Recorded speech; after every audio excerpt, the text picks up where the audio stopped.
This episode is brought to you by Zen Aesthetics in Pereira Construction. At Zen Aesthetics in Oak Harbor, experienced esthetician Adrienne Hawkins goes beyond skincare. She nurtures your soul while rejuvenating your skin. Book your appointment today and find your Zen. Visit Zen Aesthetics on Instagram because self-care isn't a luxury, it's a lifestyle.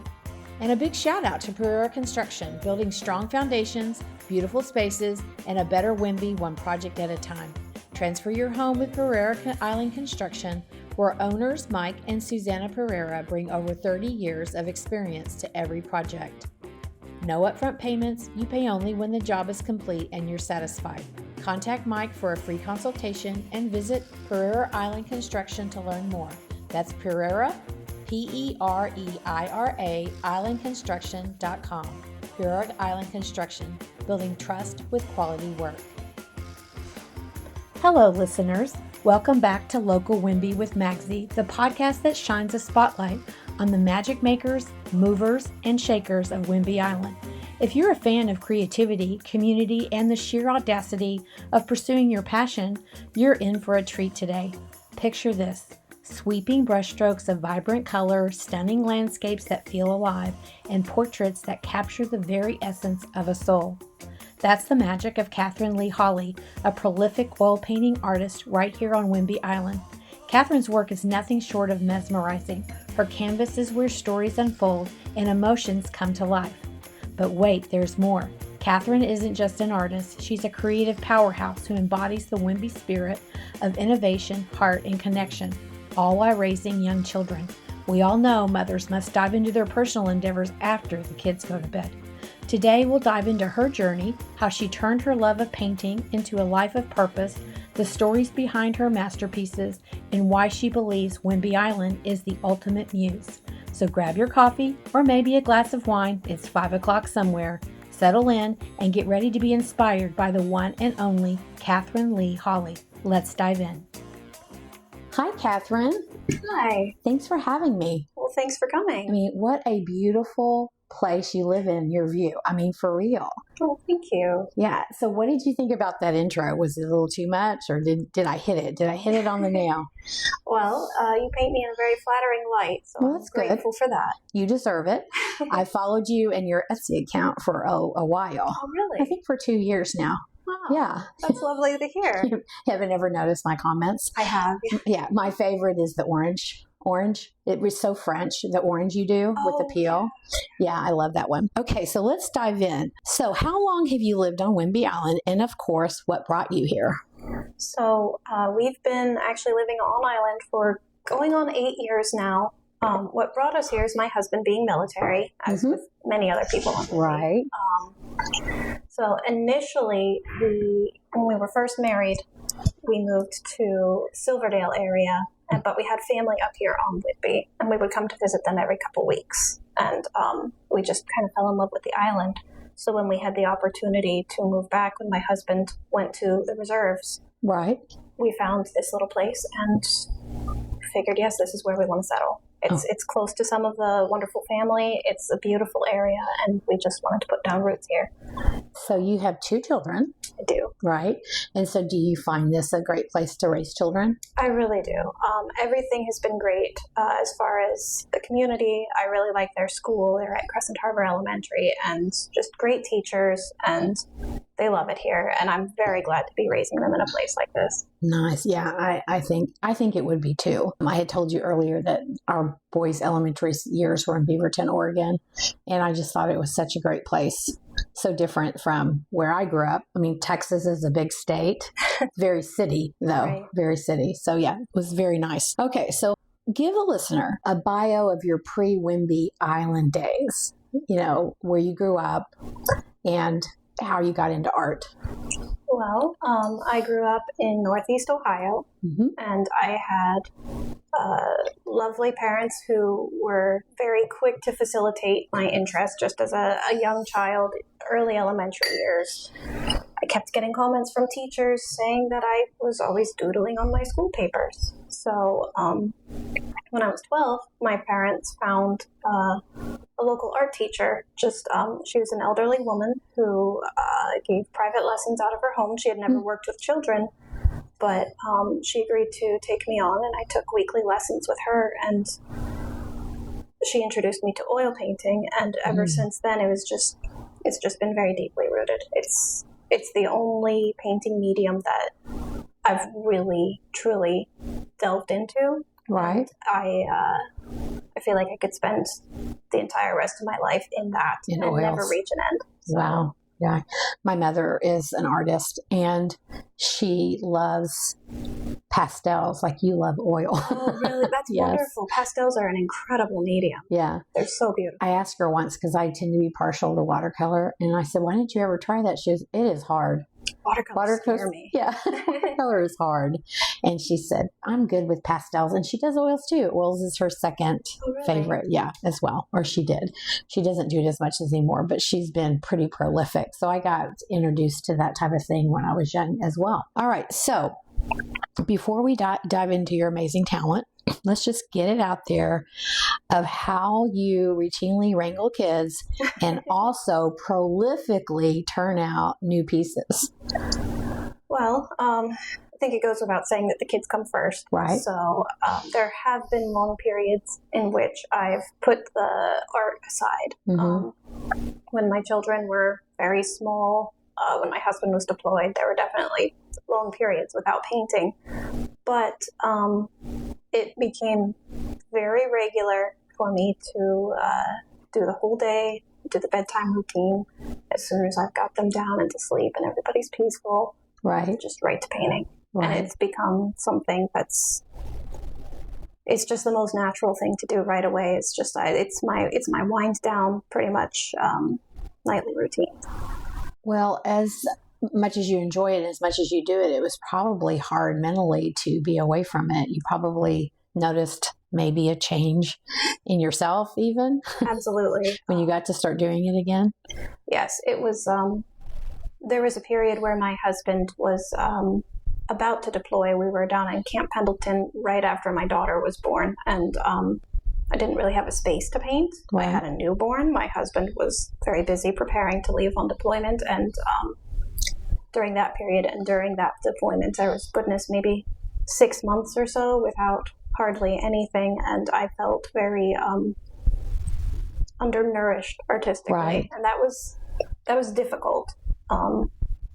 But getting back into it felt incredible. It was cathartic.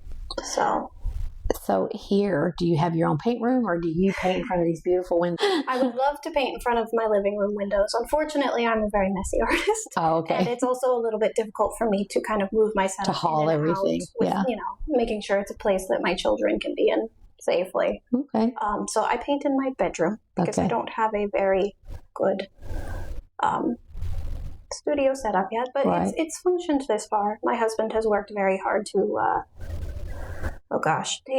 he's gotten me a desk to paint at, a computer for references. He's right. made sure that I am as well taken care of as possible. Previously, I was sitting on the floor on a towel with just like the canvas leaning against the wall. He's like, no, we're not doing that. He's like, you'll wreck your back. It makes a good picture that you can then paint. It's much better now. Yeah. And, hopefully in the future, pie in the sky dreams of like having right. a little separate studio, but maybe someday. Someday, yeah.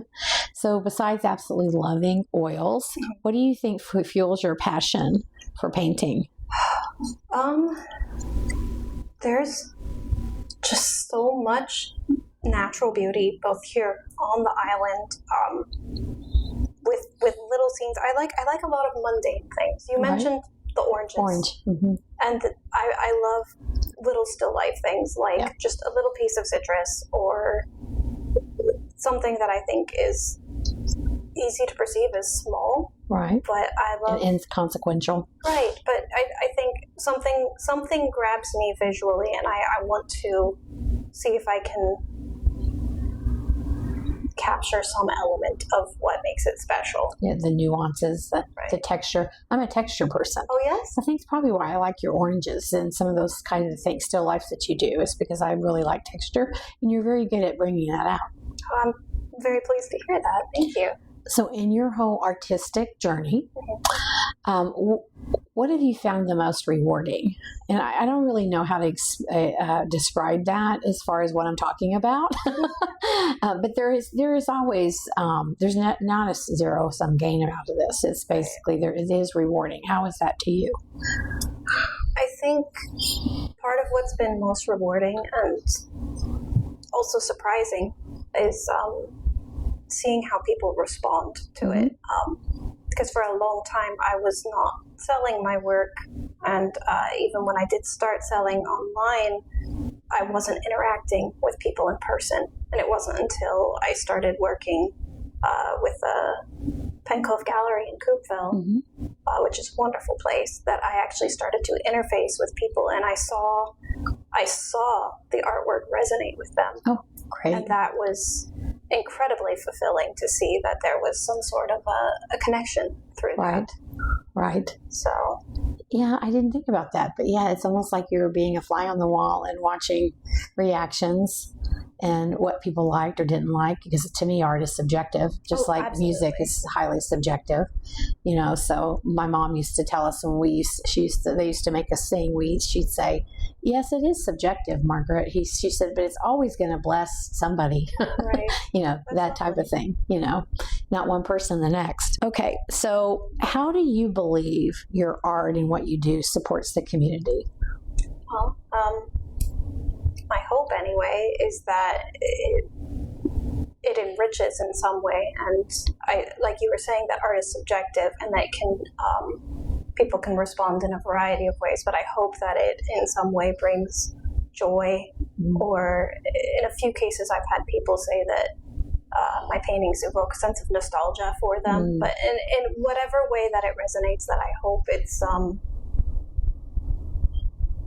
a meaningful sort of connection with a work of art. And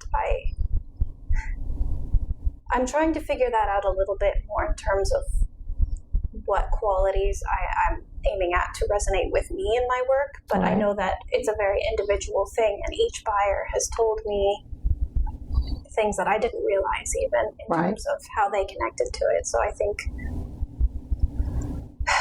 that's a big question. Yeah. There's no wrong answer, obviously. So how do you feel that you're influenced by the local culture here, whether it's the beauty, whether it's the people? How do you feel you're influenced? Well, it's very much both the beauty. I know I've already mentioned the natural beauty around here is, in my opinion, near unmatched. It's stunning. And also the people, the arts culture here, and the openness to creatives, whether it be painting in the visual arts or music or something. I so admire the community here for that, and that has been incredible. I have met so many other artists through the gallery, through the Pacific Northwest Art School, a number of other places here. It's been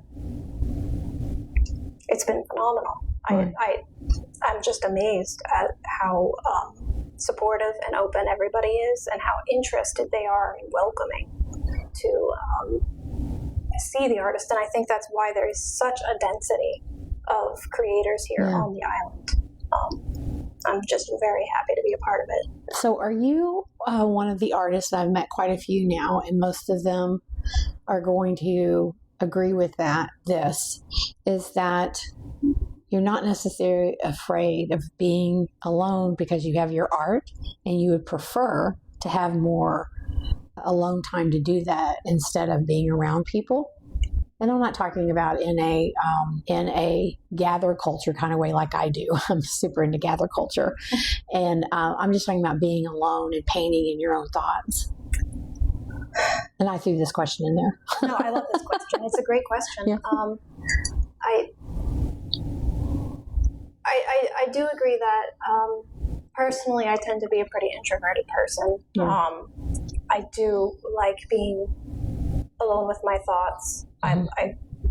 I like having, of course I love being around people. I love people, but especially artistically, I feel like I do my best when I'm sort of in my own space. Yeah. However, I will say that the art community around here has been incredibly inspiring and supportive, and I'm thrilled to have that as a network. Right. While I still have my own space to create. Yeah. So that's a good answer. Yeah.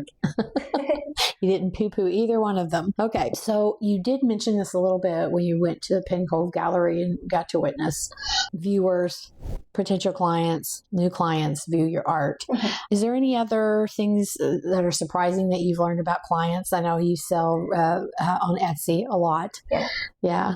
So it's quite silly. But my son, who's now 6, loves toads. They're his favorite animal. He thinks they're the cutest thing. So when he was about 3 or 4, he asked me if I would paint him a toad. Right. So I did. And I painted it for my young son.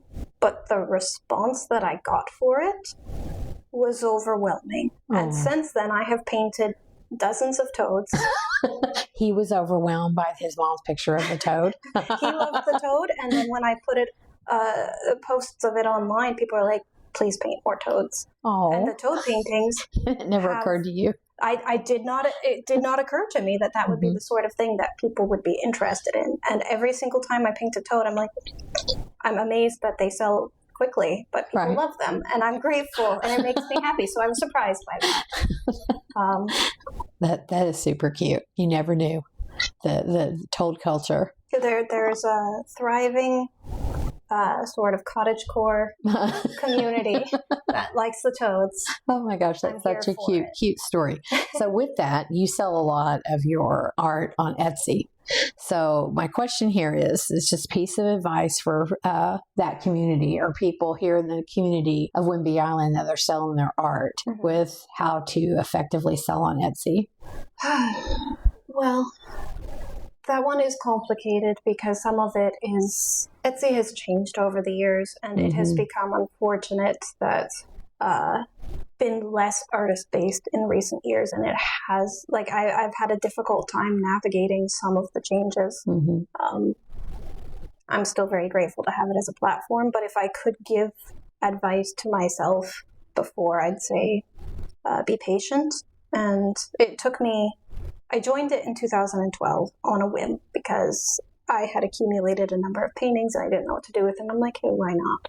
And it took about a year, I think, to get my very first sale. I sold like a 16 by 20 for $100. Right. Wow. So I've come a long way. Yeah. And I'm very grateful that I've had that platform, but it took time to get it going. I know some of it's at the whim of the algorithm and just the state of the world at the time is very influential. But I would say the biggest thing would be make what's important to you. If you're doing something you're passionate about, the right people will find it. Right. Instead of trying to cater to what you think people will like. Right. So that has probably been the biggest thing I've learned. Yeah. So with that, do you do commissions? I do, yes. So what is the most unusual or most fun commission you've ever done? I have gotten some interesting requests. I will say some of my favorites are pet portraits. I do. When it comes to commissions, I love painting the animals. They're wonderful. I am not very heavy on commission art. I'd say that's less than 10% of what I do. Right. But let's see.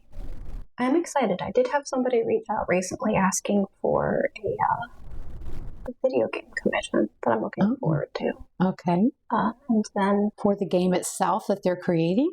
No, I believe it is like a piece of fan art for a game. Oh, okay, enjoy. Fan art. I'm full nerd. I'm on board. Yeah. So I'm here for it. Right. Yeah. I think the pet portraits are probably some of my favorite. I haven't gotten any really strange requests, at least not ones that I've been able to fulfill. Right. So. Yeah. So what has been the most influential person or thing or occurrence that influences you?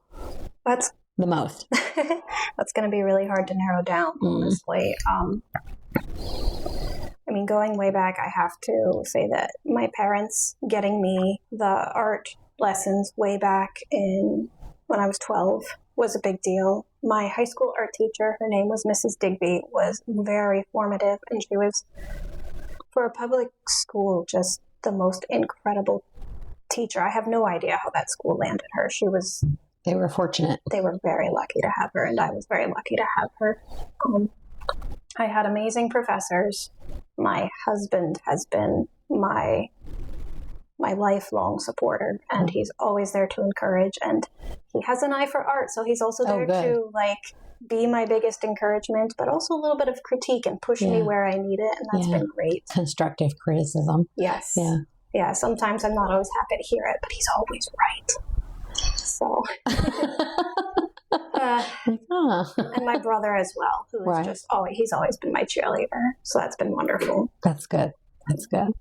Well, I'm glad you weren't discouraged not to do it, because a lot of times, because sometimes parents, they're looking out for the best future for their child, encourages them not to do anything artistic because they won't make any money later. Right. It's the reason why I majored in technology, because at the time I came out of, was going to college, that was what was upcoming and where you could get a job immediately. So that's what I did. But I had always wanted to be a writer. Oh, really? Yeah. And, but then I didn't have that kind of people around me that says, oh, if you want to be a writer, you don't just have to write books. There's all kinds of companies that hire writers. Right. And so over time, I've learned that.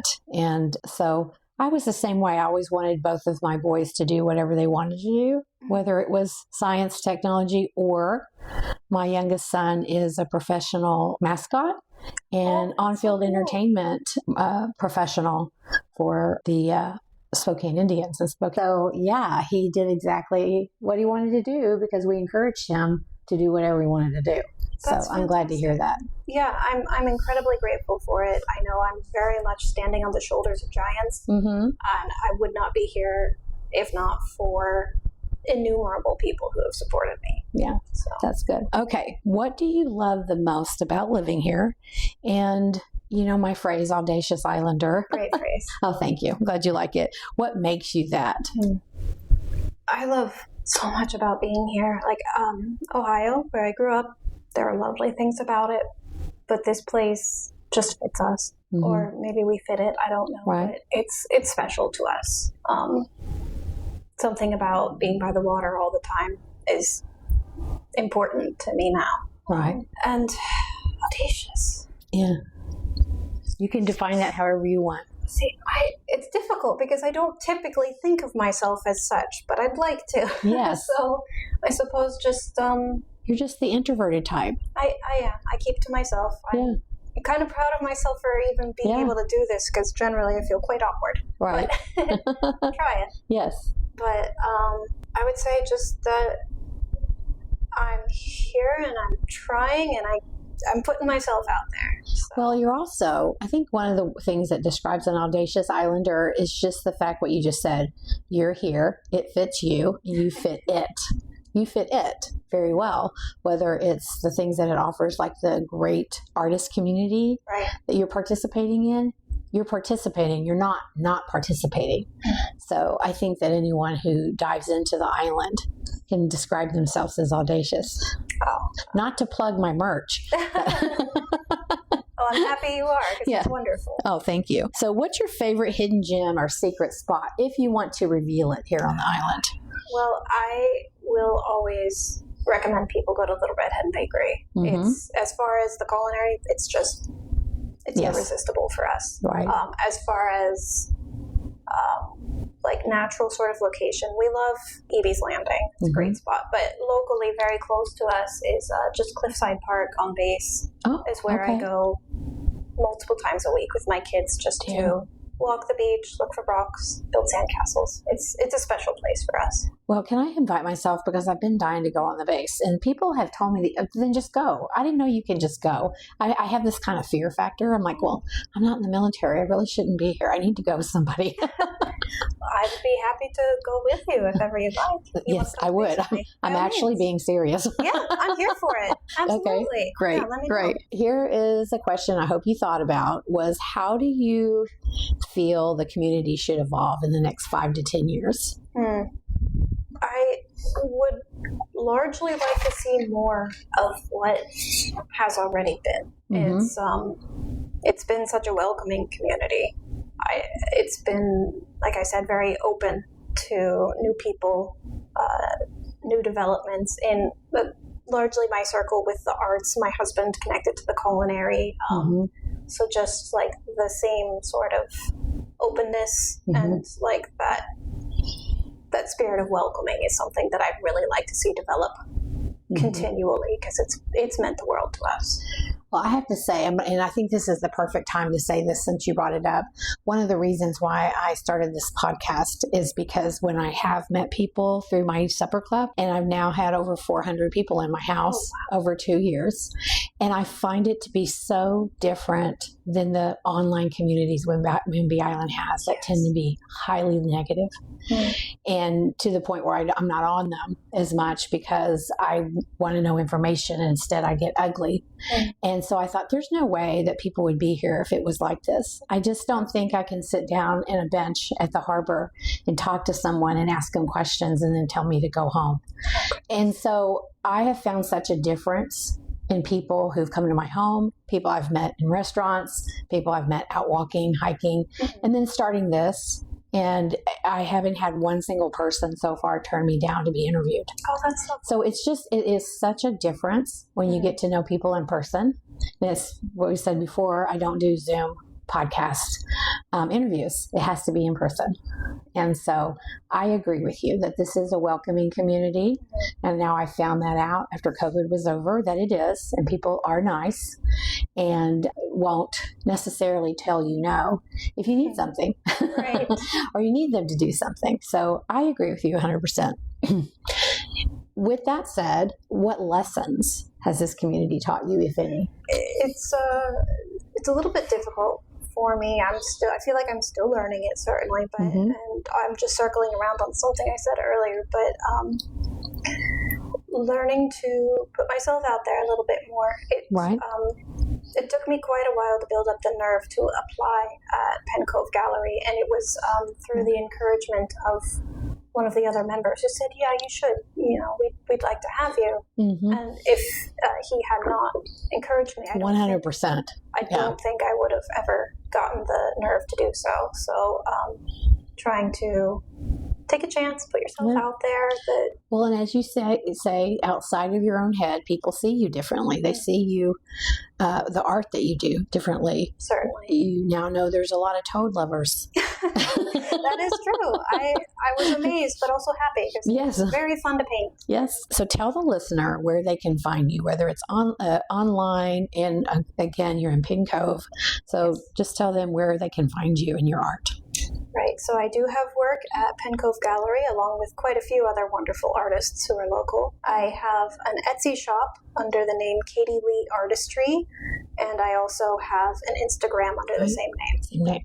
And that's how I found Katie, was on Instagram.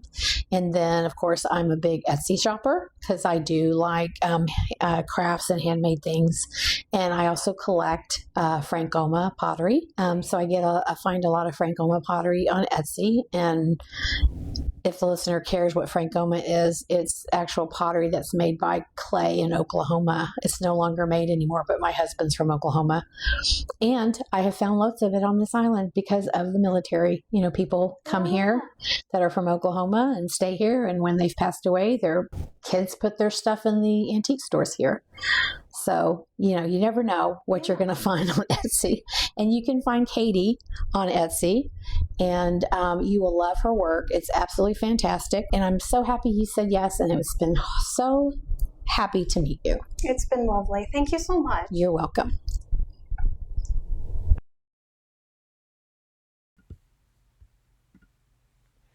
That's a wrap on another episode of Local Whidbey with Magsy. Whether you're all about island life or just island bound in spirit, I hope you all are audacious islanders. Yes, that is a plug for my merch. Thanks for tuning in and celebrating the people, places, and magic that make Whidbey Island so special. Don't forget to share the love, tell a friend, leave a review if you have something positive to say, and follow along for more stories from our audacious island. Until next time, keep it quirky, keep it local, and keep loving Whidbey. Looking to create a life filled with connection, creativity, and a little bit of audacious charm? At withmagsy.com, we bring people together in all the best ways. Join the Supper Club, where food, laughter, and great company make every gathering unforgettable. Tune in to the local Whidbey with Magsy podcast, celebrating the small businesses and bold dreamers that make up audacious islanders and shape Whidbey Island. Transform your home with Spaces, a personalized interior styling service that reflects your style and brings your space to life. Ready to gather, be inspired, and make your space truly yours? Visit withmagsy.com today.